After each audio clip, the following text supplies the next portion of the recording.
Hey everybody, today I want to show you my absolute favorite piece of memorabilia in my entire sports collection.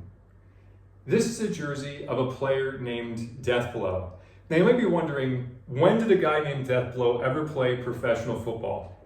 Back in 2001, the WWE started the XFL, the Extreme Football League, and it was billed as this league with bone-crushing hits and giant players and scary guys that was going to run people over.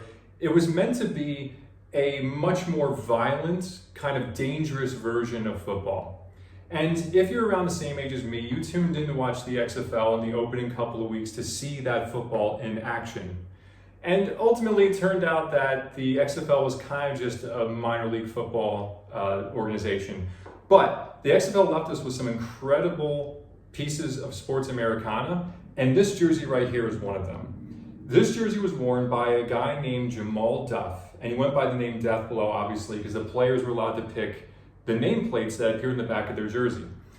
Jamal Duff played football in the NFL for a few years before he joined the XFL, and it turned out that the XFL was the last stop in his professional football career. If you know anything about the XFL, one of the names you probably remember is Rod Smart, otherwise known as He Hate Me.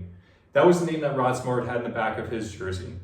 But Jamal Duff's Deathblow was a very close second to that nickname. And in fact, Jamal Duff even had a promo in one of the early games of the season with the Los Angeles Xtreme, where he cut this like WWE style promo where he was talking about how he was going to destroy all the opposing players. Bear in mind that I'm 6'2".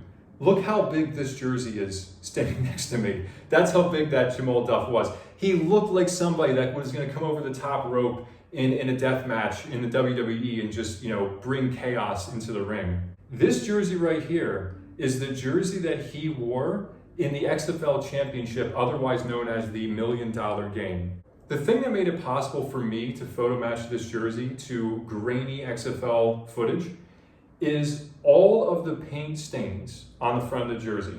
There's a bunch of paint stains on the right shoulder and the left shoulder, and significantly here on the numbering, you can see that there are a bunch of stains that are left over from the paint that's on the field. And I found sideline footage from the last regular season game on YouTube, which showed very clear paint stains in exactly the same spots on the numbering. And then in the $1 Million Game, Jamal Duff jumped off sides early in the game, and the camera panned and stayed on him for like 10 seconds. And during that time, you can see all of this paint stainage here on the left shoulder, which made it a perfect one-to-one match. The bottom portion of the front of the jersey contains a couple tags. One that says this was designed specifically for the LA Xtreme, and the other, of course, is the champion tag, which is a size 52, which again is a giant jersey.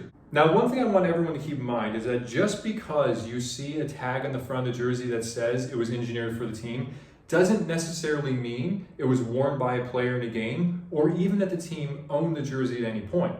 Some fan jerseys contain tags just like these because the jerseys are meant to be exact replicas of what the player wears on the field.